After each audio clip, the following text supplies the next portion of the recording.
In the last video, you learned how to use the equations on your reference page to help calculate the wavelength, frequency, or energy of electromagnetic radiation. In this video, you will discover that the electrons in atoms emit or absorb electromagnetic radiation in order to move around inside the electron cloud, but they only absorb or emit specific wavelengths, which correspond to specific amounts of energy called quanta. In addition, each type of element absorbs and emits a unique set of wavelengths. This property was used to discover some elements and was used to help determine the location of electrons in the electron cloud. The location of an electron in an atom is described by a set of 4 quantum numbers. Before we can discuss how the atomic spectra were used, you must first understand what a spectrum is. Pictured on the screen are 3 different types of spectra. The continuous spectrum shows all possible wavelengths. When we see a rainbow, we are seeing a continuous spectrum in the visible range. The emission spectrum has a black background with only certain wavelengths shown. These particular wavelengths are the only ones that are emitted by the electrons in the atom or atoms present in the substance.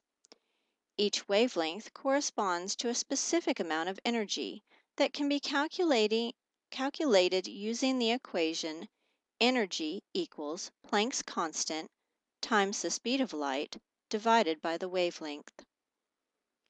The absorption spectrum looks like a rainbow with certain wavelengths removed. These particular wavelengths are the only ones absorbed by the electrons in the atom or atoms present in the substance. Notice that the emission spectrum lines match up perfectly with the absorption spectrum lines. This is because, for a given element, the energy emitted is exactly the same as the energy absorbed.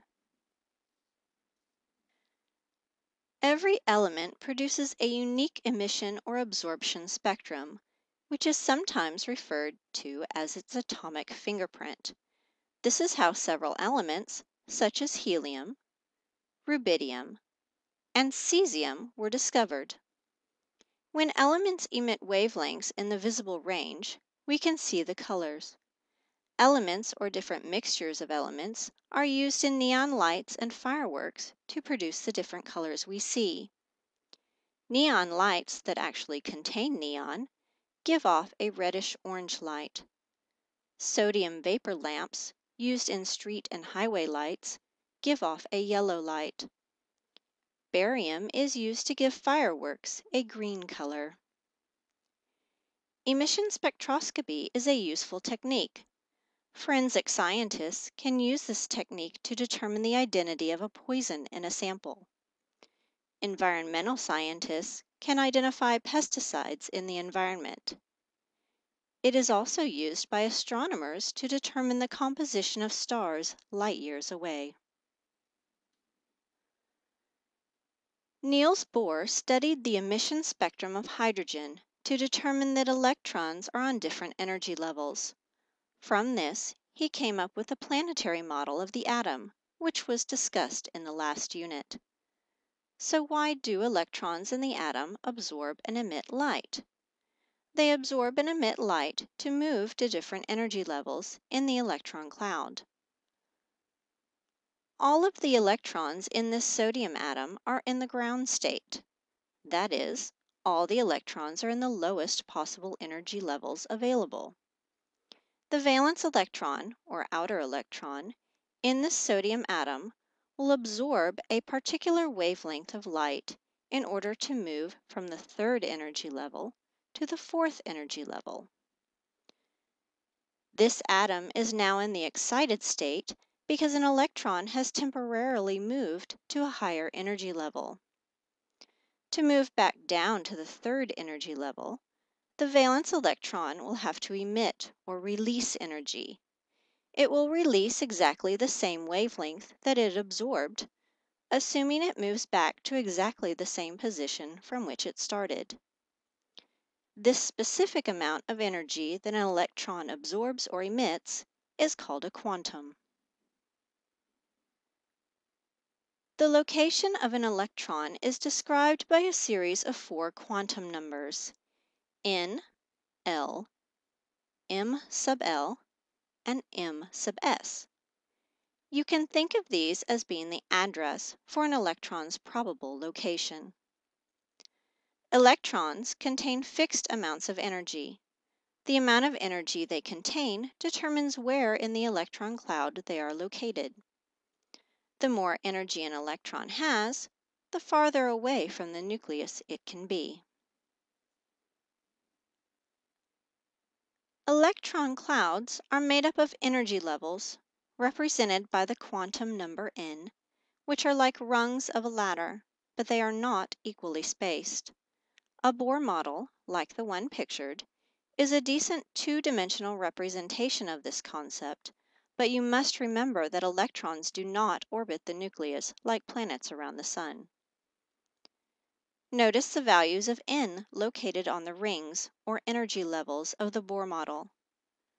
The higher the value of n, the farther away from the nucleus the electron is, the higher the energy level it is on, and the more energy the electron must have to stay there. The maximum number of electrons in any energy level can be found using the following formula. The number of electrons equals 2n squared. You will need to memorize this formula. On the first energy level, the energy level closest to the nucleus, n equals 1. So the maximum number of electrons that could go on energy level 1 is 2 times 1 squared, which equals 2. On the second energy level, n equals 2. So the maximum number of electrons that could go on energy level 2 is 2 times 2 squared, which equals 8. Pause the video and calculate the maximum number of electrons for the rest of the energy levels in the chart. When you are ready, continue the video for the answers.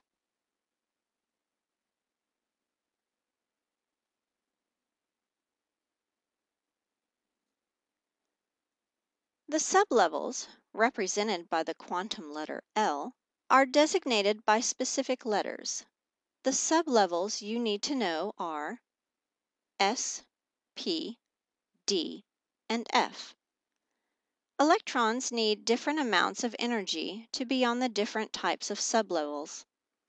S sublevels require the least amount of energy, while the P sublevel requires more, then the D, and then the F.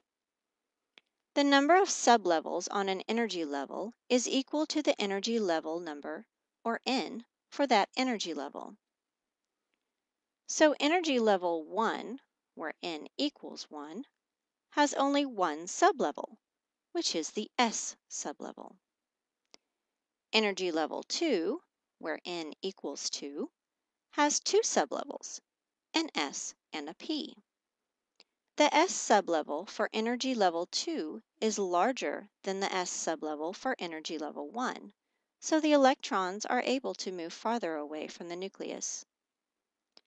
Energy level 3, where N equals 3, has three sublevels, S, P, and D. These sublevels are even larger than the sublevels on energy level 2. Energy level 4, where N equals 4, has four sublevels, S, P, D, and F. These sublevels are even larger than the sublevels on energy level 3. Orbitals are represented by the quantum number m sub L. Each sublevel contains a certain number of orbitals, and each orbital has a different shape as specified by a certain mathematical equation called the Schrödinger equation. The s sublevel has only one orbital, and it is a sphere. The p sublevel has three orbitals. The shape of each orbital is sometimes referred to as a dumbbell, and each orbital lies along either the x, y, or z axis in a three-dimensional space. The d sublevel has 5 orbitals. 4 of the orbitals look kind of like two p orbitals stuck together as a clover leaf. The 5th orbital looks like a p orbital inserted through a donut. The f sublevel has 7 orbitals, and I'm not going to try to describe the shapes of these, but here's a picture of them for your viewing pleasure. Each orbital can hold a maximum of 2 electrons. It can hold less than 2, but never more than 2. The maximum number of electrons on a sublevel is the number of orbitals times 2. The s sublevel, which has 1 orbital, so 1 orbital times 2 electrons gives a maximum of 2 electrons. It can have less than 2 electrons, but never more than 2 electrons. The p sublevel has 3 orbitals, so 3 orbitals times 2 electrons gives a maximum of 6 electrons. It can have less than 6 electrons, but never more than 6 electrons. The d sublevel has 5 orbitals, so 5 orbitals times 2 electrons gives a maximum of 10 electrons. It can have less than 10 electrons, but never more than 10 electrons. The f sublevel has 7 orbitals, so 7 orbitals times 2 electrons gives a maximum of 14 electrons. It can have less than 14 electrons, but never more than 14 electrons. Spin is represented by the quantum number m sub s. Electrons within the same orbital must have opposite spins to overcome their repulsion, which we represent with opposite arrows. Spin is either plus 1/2, represented by an up arrow, or negative 1/2, represented by a down arrow. As electrons spin, they produce a magnetic field. Electrons that spin in opposite directions produce magnetic fields in the opposite direction and can be in the same orbital, which we represent with one arrow up and one arrow down. Electrons that spin in the same way produce a magnetic field in the same direction.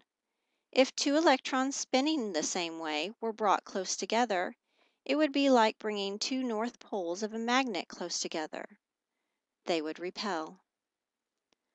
Electrons already repel each other because they all have a negative charge, so the added magnetic repulsion would prevent them from staying in the same orbital. In the next video, you will learn how to write the location of an electron in an atom, called its electron configuration, and how to identify a neutral element by its electron configuration. Thanks for watching.